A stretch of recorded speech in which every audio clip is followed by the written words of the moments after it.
The movie opens with a prisoner named Savant, a deadly expert in weapons and hand-to-hand combat.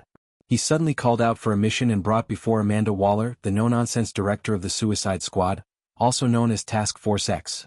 Savant is soon introduced to Colonel Rick Flag, the squad's commanding officer, and then to the rest of the team: Captain Boomerang, Blackguard, Mongal, Javelin, TDK, Weasel, and of course Harley Quinn. The deal is simple. Complete the mission and get 10 years shaved off their sentences. Refuse or try to run, and the explosive implant in their skull detonates instantly. With no real choice, the team heads out. But things start going sideways almost immediately when it turns out Weasel can't swim. In a chaotic and darkly funny moment, Savant drags him to shore, only for everyone to assume Weasel drowned. Once they regroup, Blackguard betrays the squad by trying to sell them out to the enemy. He barely gets a word out before the enemy soldiers blow his face off, then open fire on the rest of the team. It's a bloodbath. TDK reveals his ridiculous power, detaching his arms and sending them floating through the air to slap enemies around. It's as useless as it sounds, and he's torn apart in seconds. Members of the squad are shot, burned, and slaughtered one after another. Savant watches in horror, frozen by fear. Instead of fighting back, he turns and runs. Amanda Waller warns him over comms to return to the fight, but he ignores her. True to her word, she detonates the bomb in his head and his skull explodes. Almost the entire team is wiped out in the opening minutes. But the twist is that this wasn't the real Suicide Squad mission. It was just a diversion. Amanda's actual plan unfolds as we're introduced to a second team, led by Bloodsport. 3 days earlier, Bloodsport was still locked up in prison. Known for being able to turn anything in his hands into a deadly weapon, he even once put Superman in the ICU with a kryptonite bullet. Despite his skills, he has a strained relationship with his daughter, which Waller ruthlessly exploits. She threatens to have his daughter tried as an adult and sent to the same brutal prison if he doesn't comply. Enraged, Bloodsport lunges at her but quickly realizes he's trapped. Waller coolly reminds him she needs a leader for this critical mission. Reluctantly, he agrees. He's then introduced to his new teammates. Peacemaker, a patriotic killer who claims to do everything Bloodsport does, but better with smaller, more precise bullets. Ratcatcher 2, a young woman who controls rats with technology created by her late father. Polka Dot Man, whose bizarre powers come from projecting interdimensional polka dots that disintegrate anything they touch. And King Shark, a hulking, dim-witted humanoid shark with a taste for flesh, who pretends to be reading a book upside down. Their mission takes them to Cordo Maltese, a South American island that just went through a military coup. General Silvio Luna and his ally General Suarez now rule the country with an iron fist.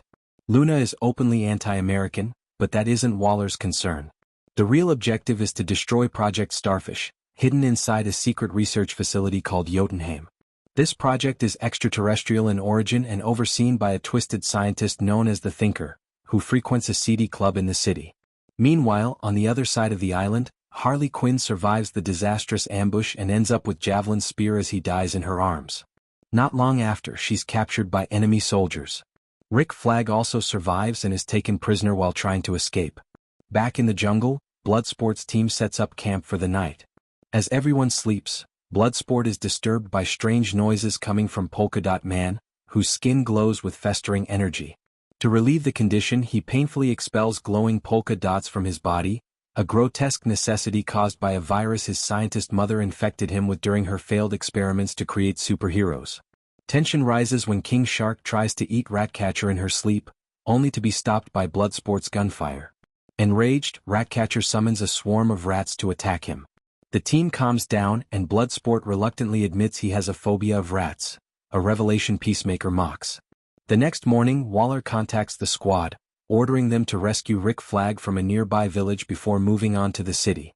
The team storms the camp, killing every soldier in sight with brutal efficiency.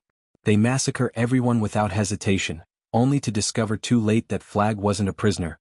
He was already rescued by Sol Soria, leader of the local freedom fighters. The squad had just wiped out her entire rebel camp.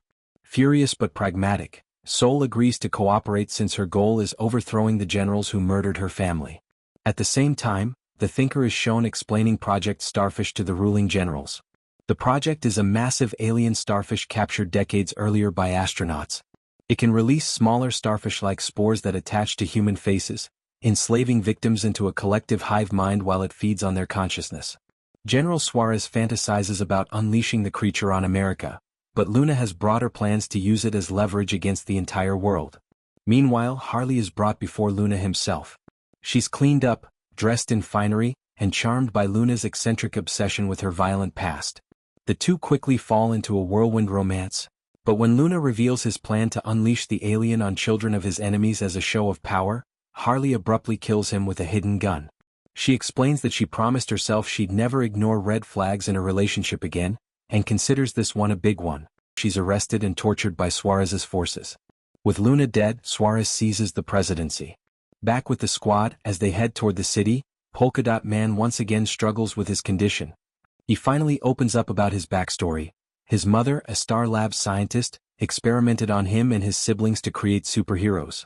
Most of his brothers and sisters died. He survived, but only by living with the constant need to purge the virus twice a day.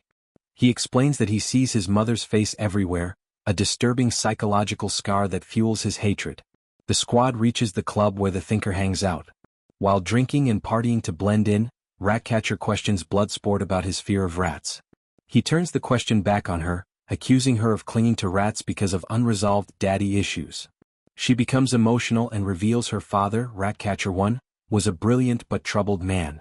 They lived homeless in Portugal, surviving with his invention that controlled rats. He taught her to find beauty in what others despise. But he eventually died from his addictions, leaving her alone until she made her way to America. Bloodsport, softened by her story, shares his own. His abusive father punished him mercilessly for failure, once locking him in a crate full of starving rats for 24 hours. The memory scarred him for life. The two bond deeply, promising to protect each other until the end of the mission. Soon after, they spot the Thinker in the club and capture him. But Suarez's soldiers are already sweeping the city, hunting for Americans. As soldiers begin checking IDs in the city, Bloodsport, Rick Flag, and Peacemaker allow themselves to be captured so that Ratcatcher 2 and Polka Dot Man can slip away with the Thinker. The plan is to regroup later, after they rescue Harley. Meanwhile, Harley is being tortured by the new president, Suarez. He demands to know how many Americans are in Cordo Maltese, but Harley doesn't give him anything. The torture fails to break her, and Suarez leaves in frustration. The soldier left behind casually texts on his phone while tormenting her, which gives Harley the chance to strangle him with her legs, steal the keys and escape. What follows is a wild sequence of Harley single-handedly mowing down soldiers in a storm of bullets and acrobatics. By the time she reunites with the squad outside, who were preparing to rescue her, she's already handled everything herself. Classic Harley Quinn. The team still needs the Thinker to get them inside Jotunheim, so they drag him along. With Ratcatcher's rats disabling security cameras, they manage to infiltrate the facility. But once inside, alarms go off. King Shark and Peacemaker begin planting explosives along the walls while Ratcatcher and Rick Flag venture deeper into the lab, where they witness the true horror of Project Starfish. Countless people infected with alien spores, their minds consumed by the giant starfish while their bodies are used as hosts. The Thinker reveals the shocking truth. This experiment has been going on for more than 30 years, funded in secret by the US government. Cordo Maltese was just the host nation, chosen because it was far from American soil. The squad wasn't sent to destroy a threat, they were sent to erase evidence. Rick Flag is outraged. Determined to expose the truth, he takes possession of a hard drive containing all the government's secrets and vows to leak it to the press. But Peacemaker steps in. His orders from Waller are clear: the truth must never get out. He argues that revealing the information would cause global chaos, insisting that the world isn't ready for it. Flag refuses to back down, and the two clash in a brutal fight inside the collapsing building.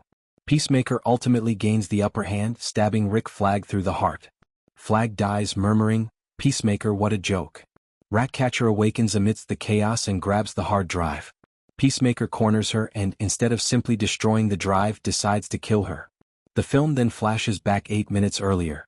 Harley, Bloodsport, and Polka Dot Man are elsewhere in the building planting explosives. Polka Dot Man accidentally drops a charge which draws soldiers.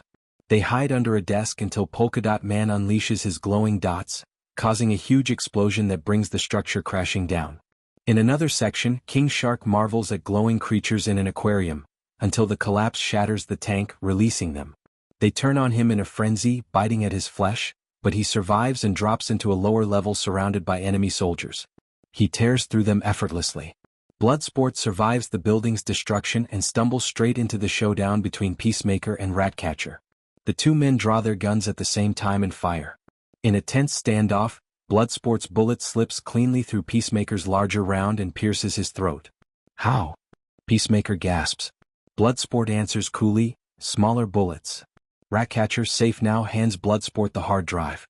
She explains that it contains proof of the US government's involvement. They regroup with King Shark, who's happily munching on a soldier's head, but their reunion is cut short when the colossal alien Starfish finally bursts free from Jotunheim. The creature releases swarms of smaller starfish, latching onto the faces of civilians and soldiers, enslaving them to its will, including General Suarez himself. The streets erupt into chaos as the massive beast rampages through the city. Back at Waller's command center, she orders the squad to retreat. The mission was never about saving lives, only covering up the truth. As the team hesitates, she threatens to detonate their head bombs. For a moment they obey. But then Bloodsport makes a choice. They're staying to fight. Waller prepares to execute them, only to be knocked out by one of her own frustrated staffers, who can't stomach her ruthless orders anymore. The staff takes control of comms and allows the squad to continue. Bloodsport takes charge. He directs Harley to attack the creature's eye, cues King Shark to charge its body, and fires Polka Dot Man up by telling him to imagine the starfish as his mother. Fueled by rage, Polka Dot Man unleashes a devastating blast, wounding the monster, but his triumph is short-lived. The starfish slams down and crushes him. Bloodsport keeps his promise to Ratcatcher by saving her from being crushed, proving he meant it when he vowed to get her out alive. As the battle rages, the starfish declares through its hosts that the city belongs to it. Ratcatcher stands firm, answering, "This city isn't yours. It isn't ours. It belongs to them." She summons an endless swarm of rats that flood the creature's body. Meanwhile, Harley dives straight into its massive eye with Javelin's spear, piercing the membrane and opening the way for the rats to swarm inside and devour it from within. The alien falls, the hosts collapse lifelessly, and Cordo Maltese is saved. The freedom fighters secure victory and announce democratic elections for the first time in nearly 2 decades. Back in the US, Bloodsport negotiates with Waller. He shows her footage from the hard drive and tells her the rest is uploaded to a secure server. His terms are simple: leave him and his team free, keep his daughter out of prison, and never threaten them again. Reluctantly, Waller agrees. Harley, disappointed that the truth won't reach the public, argues with Bloodsport, who reminds her that while Rick Flag died trying to expose the secret, their survival and the city's salvation are victories enough. For now, freedom is what matters most. The squad departs, scarred but alive. Bloodsport even manages to pet one of Ratcatcher's rats, symbolically facing his fear. In a post-credits scene, Peacemaker is shown alive but heavily injured, under government care. His fate is uncertain, whether Waller will use him for revenge or for another mission. The movie closes on that note, leaving the audience with a question. If you were in Bloodsport's position, would you keep the truth hidden to save yourself and your team, or release it to the public no matter the cost? Thanks for watching. Don't forget to hit that subscribe button and turn on the notification bell so you never miss any of the exciting content coming your way. Every new video is made with you in mind, and I'd love to have you here for the journey. See you in the next one.